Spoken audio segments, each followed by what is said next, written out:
Hello everyone, আসসালামু আলাইকুম। Welcome back to my blog. তো আজকে হচ্ছে কালামন্দের বাসায় যাবো সবাই মিলে, যার কারণ হচ্ছে আন্টির জন্য নাস্তা বানাচ্ছিলাম।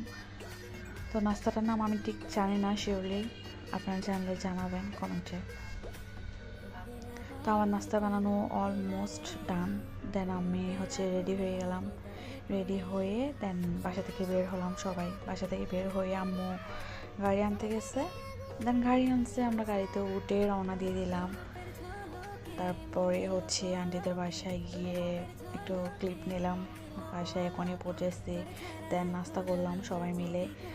চাও খাওয়া হয়েছে বা চার ক্লিপটা নেওয়া হয় নাই। দেন হচ্ছে রাতের খাবার হচ্ছে আমাদের বিরিয়ানি। বিরিয়ানি যেহেতু আমাদের পছন্দ, তাই আন্টি বিরিয়ানি করছে, বাট খুবই আমি হয়েছে। তো আমরা হচ্ছে খাওয়াটা শেষ করে দেন সবাই মিলে হচ্ছে রাতে চিপস খাচ্ছিলাম মুভি দেখে দেখে। দেন আজকের ব্লগটা এই পর্যন্ত। সবাই ভালো থাকবেন। আল্লাহ হাফেজ।